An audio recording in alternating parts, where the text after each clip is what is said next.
Hello everybody, my name is Andrea. I am a business owner of Promised Land Ambassadors, and today I will be interviewing Damon VercTile Walker.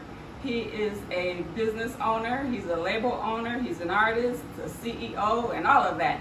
Dancer, choreographer, but I'll let him tell you that. He's coming up right now. You got something to say, you know?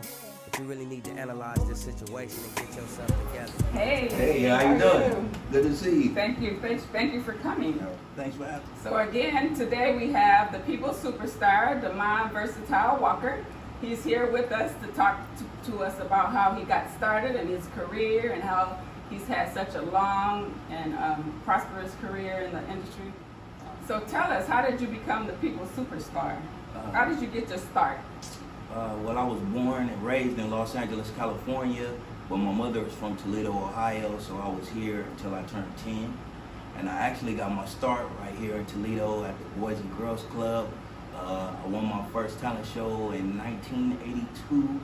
I sung One More Chance by the Jackson 5, so Toledo actually put me on the map. Okay, so you got your start right here in Toledo, Yes, where we are right now, in my home in Toledo. So yes, and we've been knowing each other for as long as I can remember. Right. So, and you've been singing ever since I remember. So, Right. I'm so glad you're here with us today. Thanks for having me. So you are, you have a long list of accolades. You're an artist, you're a label owner, you're a business owner, you're a manager, and the list goes on. But I'll let you tell the people about that. Like I said, I got my start in 1982 when I won my first talent show. My mother and I went back to Los Angeles when I was 10, and I got started. Well, I continued my career from there. I started off singing talent shows, and then which led me to a group. I was in a group called The Fellas, and we were big locally in the Los Angeles area. From there, I danced behind the rapper Yo-Yo, who was Ice Cube's artist. I choreographed for Belle Biv DeVoe, New Edition. I choreographed the New Edition, the first New Edition reunion tour. Hit Me Off, if you ever saw the New Edition Hit Me Off video, that's some of my work. And from there I went solo. My first release was a song called Get Blowed.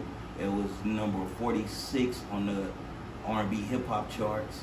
That's awesome. I know that you've worked, like you said, with Yo-Yo and New Edition and all of these other groups. You know, you've had pictures with Janet Jackson, Whitney Houston, Michael Jackson, the whole nine. Yeah. And I know that you've met many of these superstars, and people from Toledo just don't come up and hit those that type of success like you have. That you've been around the industry for like what, 40 years. Yeah. And so that's absolutely amazing. Thanks. And my question is, why do you think it's so difficult for people to quote unquote crack that code to get into the industry and stay and have super success in that? I would say because a lot of artists, when they start off, you start off with just probably a passion for music, be it singing or dancing, but have very little knowledge of the business, if you will. So I came into the game, like I said, through talent shows, and just pretty much like a lot of people ask me, how can they make it and things like that. You have to keep exposing yourself. I would get in any talent show, or I would perform at any engagement that was offered to me, and through that, and through word of mouth and people seeing me and constantly, it just it climbed from there. Mm-hmm. Yeah. I remember going to see you one time, and it's in funny. LA. Yes, in LA, and it's funny because the sound system was off. Yeah, right. And your group, when you were like, nah, this ain't happening. We can't do this. We can't do this. We won that night too. Yeah. So finally, yeah. Most people that start off have talent, but they don't know a lot about the business, if you will. So at an early age, I got a manager, professional manager. His name was Matthew Pearson Jr. He rests in peace now. and actually he was a photojournalist for Black Beat magazine, and he was like my gateway into the industry on another level. And so through my choreography, I've done a lot of things behind the scenes. So I did choreography for a lot of people. So I remember when one time we went to one of your parties in LA. It was pretty lit. You remember that? It was called The Wettest. See, I didn't even remember that. But I do remember your house was really nice, and I remember you had a pool. Of course, everybody in LA who's doing anything's got a pool. But yeah, I remember it. I mean, that had to be like 30 years ago. But right. Telling our age now. But yeah, I remember that party. It was Yeah, it was. So was that? I had just got my house actually. Okay, so it was like a housewarming. It was kind of like a housewarming slash. Okay. Yeah. All right. You mentioned your manager, Matthew Pearson, and I know that it was some hard times, like he, passed away. And tell me more about, some trials and tribulations that you've had during your career. We started off with Matthew. Matthew came into my life when I was like 12. Like I said, he was a photojournalist for Black Beat and Upscale magazine. When the group got together, we just started pounding the pavement as far as talent shows, fashion shows, every opportunity that we could get to showcase our talent, we took it. And which led to, eventually I went solo and started my own label. So I started my own label because I wasn't happy with the offers that I was getting. So to protect myself as an artist and to protect and own my music as well as my masters, I started Vintage Records and Films International. Okay.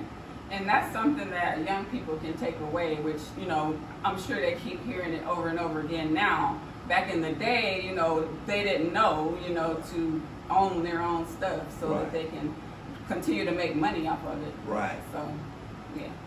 I'm really impressed by your career, and I'm so happy that I've been a part of the journey. I don't feel like we're friends. I feel like we're really family because we go back so far. Like, my sister and your mom have been best friends since the fifth grade. Oh, I thought they said kindergarten. Okay, well that's far enough. You're right. That's probably like 50-something years. Right, and still friends today. Right, still friends today, and so we're family. Right. But tell me more, because I know there's some little people superstars coming up. I know your daughters are also in the industry, Divine Legacy, and you also have another daughter who's possibly coming along as well. So. Tell me about that. Okay, I have twin daughters, Nia and Legacy. They have a group, they're a duo. They're called Divine Legacy. They sing, dance, and rap, and they're solo artists as well. And then my third daughter, which is the youngest, which is Trinity, they have a trio, and the group is called Trinity. Okay, and they're very good. Your daughters are very good, and every time they put something out on social media, it just blows up. What's the most views they've had on social media? They just did a freestyle, and actually we're in the studio turning it into a record right now. It's called We Going Out, and they got over 600,000 views on social media just on the freestyle. Wow. So from that's what made us go in the studio and actually make a record. So what are you most proud of in your career, or are you still waiting for that moment to happen? I'm most proud of in 2021. I was on a compilation album, Hotline Miami Volume 3. My song was on there. It's called "It's Going Down," featuring B Brazy, rest in peace, and it was number 6 on the pop charts and number 22 on the Billboard charts. And then shortly after, I was on another compilation called Neo Rhythms, various artists, and my song was on there. It's called "I Gave You Everything," and it went number 1 in 4 different genres. So I even have a number 1 in the jazz 4 genres. Wow. Yeah. Okay. So it was on number 1 on the jazz charts with We beat Miles Davis. Whoa. And I don't play any instruments. Wow. You don't play? No. Oh man, I thought you don't play my piano too. Show me how to play some notes on the I piano. play by ear a little bit, but yeah. Thank you again for coming out and talking to me. Thanks for I having really me. enjoyed this. It was a pleasure. I know you're super busy. You're still touring. Yes. So yeah, you still got a lot going on. Tell me more about that. Right now, I'm in the studio with the girls, as I said. We're putting out three individual mixtapes on it. So that's what we're going to be rolling out in the next couple of months. And also, I want to give a shout out to my boy, to Soul Central Magazine, CEO Mark Rowe in the UK. Okay. That's me on the cover, and I'm also We international. I'm also the senior ambassador for Soul Central Magazine. So go global or stay local. And where can we find you on social media? On social media, I'm on Instagram under VercTile with a C, VercTile. And I'm on Facebook under Demond VercTile Walker. Okay, and the girls? The girls are Divine. on Instagram, Divine Legacy Official. Okay, so is there anything else that you wanted to talk about before we wrap up this interview? Yeah, I just wanted to give a shout out to Miss Tiffany Gaines. Give a shout out to Miss Iris L. Barrett, my manager, JL Management. Okay, yes, Yeah. for sure. And look out for future projects from him. He's touring, or he will be touring again. Yeah, coming up soon. And if you're interested in following me, you can find me on Facebook at Alexander Empire and on Instagram at alexanderempire.12. And we'll see you next time. Bye-bye. What? Westbound. Fly Reed. Lake. PC. Vintage Entertainment.